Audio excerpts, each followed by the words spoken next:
What is up, you guys? Chelsea Briggs here, coming to you from the MTV Artist to Watch show, joined by MisterWives. MisterWives!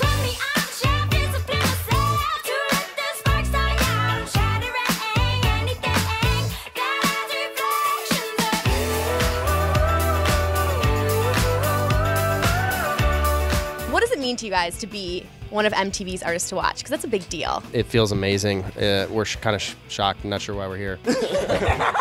Guess what? Because you deserve it. I want to know what your guys' first impressions of each other were when you first met each other. Oh my lord. Let's dish it all right now. Let's dish it all. We still have a show to play. We might split up after this. Well, Mark, I had no idea what he was saying because he's Scottish. But he was our bartender, so he would give me lots of whiskey ginger. So I was like, I like this guy. I never knew what Mandy was saying after those. And Will, my first impression was, what a guy. What a guy.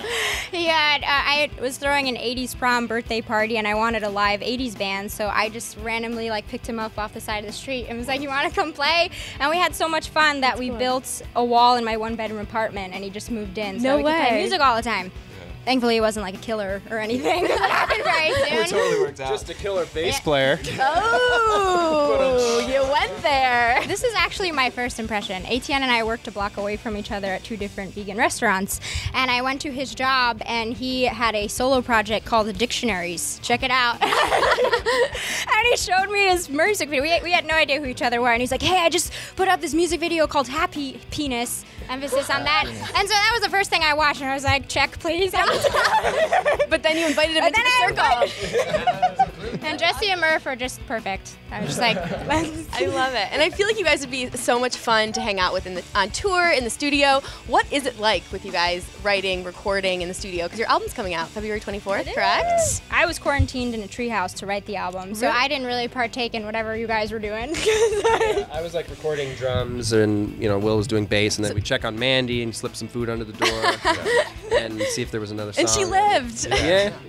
This actually happened as well. This isn't a joke. This actually happened. Wait, why a treehouse? Why not a treehouse? I mean, that's amazing. Well, Etienne built the treehouse, so it was in his parents' backyard, and it's beautiful. And what better way than to write an album there where it's inspiring and beautiful and serene and away from everybody.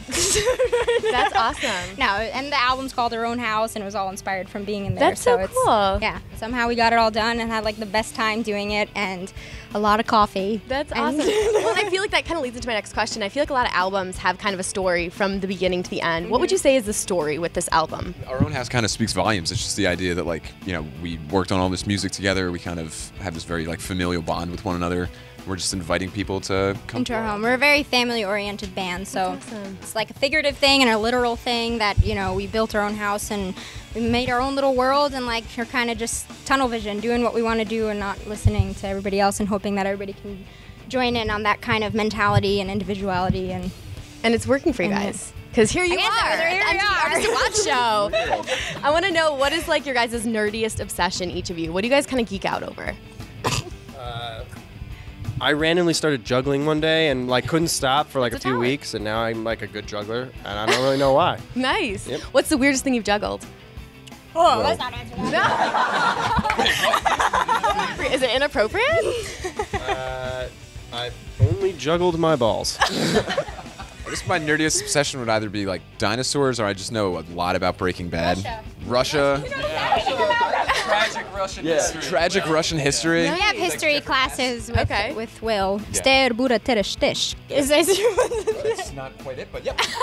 And fellas in the back? Yeah. Probably just old 1920s jazz music.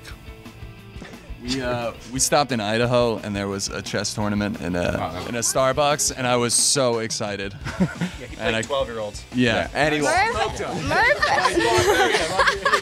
Murph knew a famous chess player. We were somewhere, and he was happening? What? How? I don't know. Yeah, nerds, big nerds.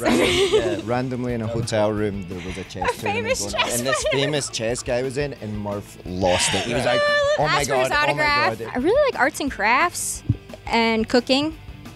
Are those nerdy? I don't. That's cool, it's not nerdy. No, I like Martha Stewart. That's really nerdy. I guess a couple of summers ago I got into tennis and got really obsessed with tennis. Really? Yeah. That's cool. But That's now cool. But that's it. Sports. He doesn't Sports, play, he guys. just wears the shorts. It's weird. Just wears the shorts around. I just hung around by the courts. I love it. What's up, guys? Show me your go-to dance move to get you guys warmed up. Ready? I feel like this is going to be good. And Every night. that is fantastic. And what is that called? It's the one step. I like it so much. Thank you so much, MisterWives. Thank you. So entertaining, these ones. Thank you, guys. Congratulations. Have fun tonight. Thank you so Thanks, much. guys.